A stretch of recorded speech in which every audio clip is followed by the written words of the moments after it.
time has come.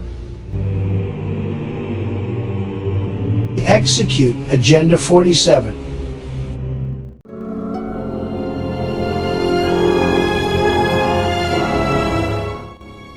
Project 2025 would roll back our fundamental freedoms, undermine our democracy, and gut checks and balances. Here's a closer look at the four main pillars of this radical plan and how they could transform the American government as we know it. One of the things that's interesting about Project 2025 is the tone. You hear the term woke mentioned dozens of times, radical mentioned dozens of times. It's remarkably driven by culture war politics. Project 2025 is designed as a government in waiting if Trump or any conservative president returns to office. The project has four main pillars: a policy plan, a personnel database, an online academy, and a playbook for the president's first 180 days in office. The first pillar is a policy agenda that focuses on dismantling the so-called administrative state, or what some conservatives call the deep state. For Project 2025, dismantling the administrative state means purging the civil workforce of tens of thousands of federal employees and replacing them with conservative, pre-vetted picks. The elimination of entire cabinet department. I sense a plot to destroy America.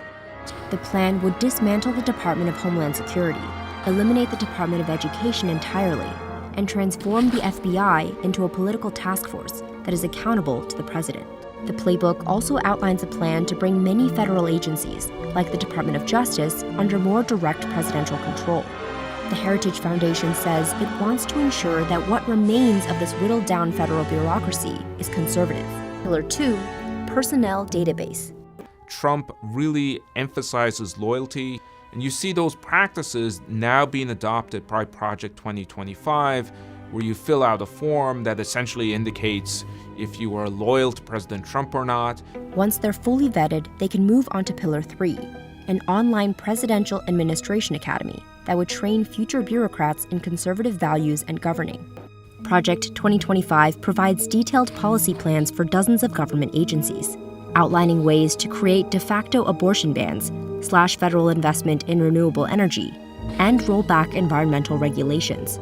But how legally sound are these policy proposals, and what would they look like in practice? That's where Pillar 4 comes in, the playbook for the first 180 days of a conservative presidency. A big part of the plan is modeled off of a Trump-era policy called Schedule F.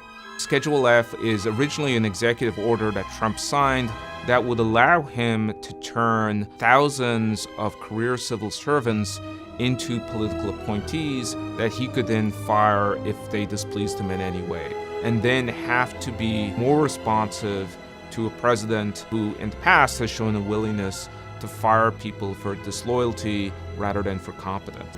In July, the Supreme Court granted presidents immunity for any official acts taken while in office. Legal experts say this decision could set the stage for expanding presidential power.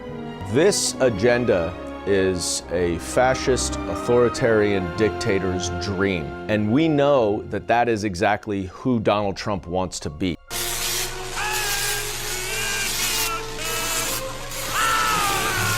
More recently, Trump made moves to distance himself from Project 2025. In a Truth Social post, he said he knew nothing about it, calling some of the proposals ridiculous and abysmal. Back in 2022, Trump spoke to the Heritage Foundation and was direct about its role in crafting future policy. This is a great group, and they're going to lay the groundwork and detail plans for exactly what our movement will do and what your movement will do when the American people give us a colossal mandate. It really is the conservative playbook, not just for the next year or two, but hopefully for the next 10 years.